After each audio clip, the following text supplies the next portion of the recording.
یو واتساپ ماساپ، حالتون چطوره دوستان؟ امیدوارم حالتون توپ باشه. خوش اومدین به چنل رپ فارس. من نوید هستم و خوشحالم که الان داریم ویدیو اول چنل رپ فارس رو میبینیم. میخوام یه ریاکشن بریم به استعدادهای جدید نسل 5 که امروز روز ترند رپ فارسی هستن، الان نسل جوون رپ فارسی هستن. میخوام بریم ببینیم الان رپرهای ناشناسی که تو نسل 5 هستن و ما نمیشناسیمشون، کارشون خیلی خفنه، کیا هستن. بریم سه تا از اونها رو ببینیم و گوش بدیم و بهشون ریاکشن بریم. پس بزن بریم اولیشو داشته باشیم. فتح نسل 5 درسی اجرا و این تازه اولیش رپر آرمان مقدسی ملقب رپر رهبر ببخشید و این تازه اولیشه. فریستایل یک قرار فتح خیلی نسل 5 بهشون درسی اجرا. اینم اولیشه. قراره با خیلی دشمن شی، قراره خیلی بهشون بر بخوره. اصلا ما اول میخواد عمل توی این دورانی که جوونیم رفته به یغما، فقط میخوام صفحه آینده بره بعدی. صفحات گذشته رو میخونم و هر بار مرورشون فشار رو ترکای قلبی. ما نزدیکیم به هم مثل حاجی گوشاتون رو تیز کنین، رپر خفنیه. خیلی دشمن شی.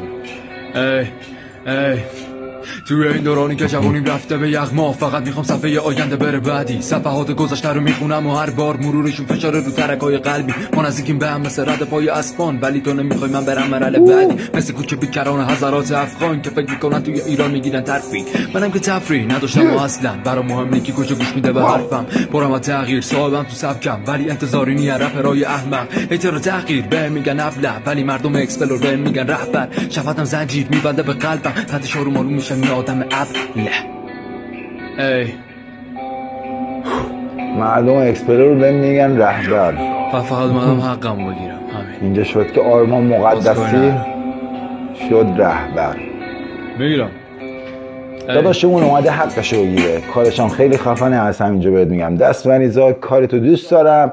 فریستایل بعدیت هم میخوایم گوش بدیم و بهش ریاکشن بریم. منتها الان 2 نفر دیگه هستن که میخوایم اونا رو هم گوش بدیم. آرمان مقدسی بود اینی که گوش دادین، خیلی خفن بود. اگه دوست داشتین میتونین سرچ کنین، آیدیش رو توی دیسکریپشن میذارم تا برین تو اینستاگرام ویدیوهاشو تو پیج خودش ببینین.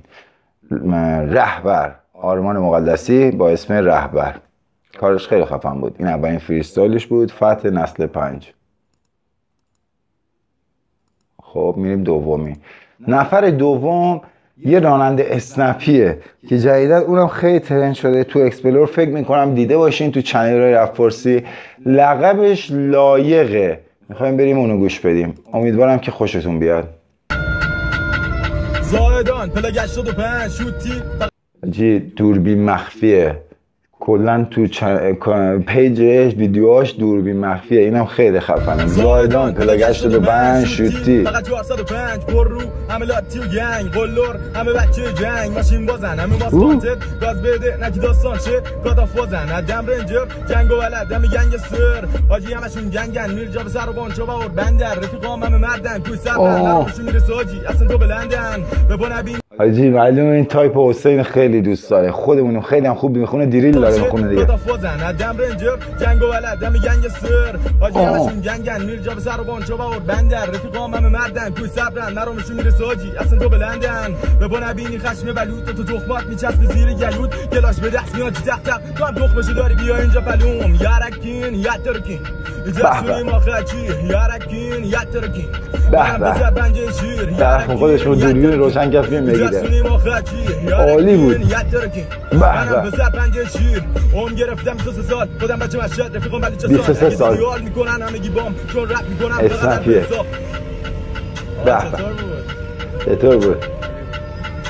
عالی بود، خیلی خوب بود. لایق، اسمش لایق داد آفیشال آیدیشه توی اینستاگرام، بریم فالوش کنین. کارش خیلی خفنه، دوربین مخفی میذاره، راننده اسنپه. کارش خیلی خفنه، خیلی کارش دوست داشتم. امیدوارم که شما هم دوست داشته باشین. من اینجا استوب نمیزنم دیگه، بخوام هی استوب بزنم تحلیل کنم. گوش بینیم با هم، آخرش راجعش صحبت میکنیم، بعد میریم نفر بعدی. امیدوارم که تا اینجای ویدیو خوشتون اومده باشه. پس لایک و کامنت یادتون نره و اگرم میخوایم من حمایت کنید خوشحال میشم که سابسکرایب کنید. بریم فریستایل بعدی داشته باشیم و گوش بدیم. ایشون بهرام جدیدمون هستن، یکی از دوستای علی سورنا به نام مهیار سزاوار. لقبش سزاواره، اسمش مهیاره. کی میتونه باشه مقابل ما؟ برای تو زوده بتونی بکنی ما. حاجی این معلوم اصلا سنش از اونا بیشتره. همسر سال خود من 30 و خورده سال باید سنش باشه دیگه. نه دیگه کمترین حالت 27 سال باید سنش باشه. سنش کم نیست، سنش زیاده، ولی هنوز معروف نشده دیگه، مثل رپرایی که هنوز معروف نشده، مثل همسن سال خودم که، ولی کارش خیلی خفنه. یعنی ببین فکر کن داری بهرام دوره گوش میدی ها.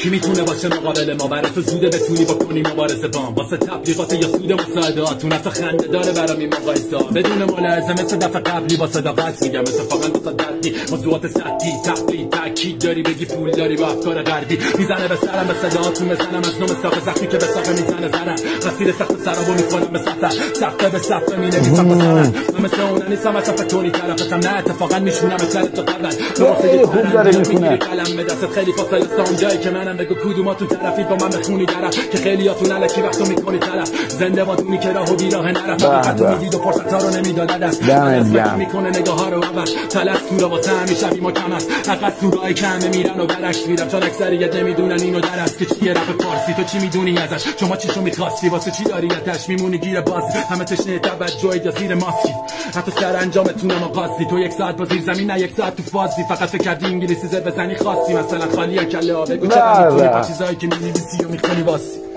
اون که واسه عالی میخونه زدم و میشم و میکشم بیرون از سرم بمونم تو لحظه دیگه اعتمادی نیت رو بچشم دلم از هرچی بگی نمیترس انتقام میگیرن واژه ها ازتون سزاوار میخونه ترام لحظه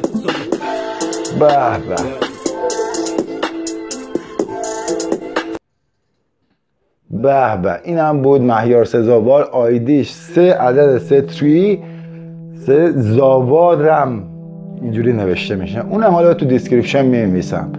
امیدوارم از این سه تالنت خوشتون اومده باشه، از کاراشون خوشتون اومده باشه. فریستایلای واقعا خفنی بودن، اجرای زنده واقعا کار هر کسی نیست بخونه. یه نفر رپر می‌بینی که تو موزیکاش خیلی خفنه، شاید ترندم بشه، ولی تو کنسرتش می‌بینی که اصلا نمیتونه زنده بخونه. پس مطمئن باشید فریستایل کردن خیلی کار سختیه که الان رپرای نسل جدید همشون دارن با فریستایل میان بالا، نه مثل قدیمی‌ها که موزیک میدادن از سایت ها و چنل ها یا پیج های رپ فارسی مثلا پخش میشد تا معروف بشن.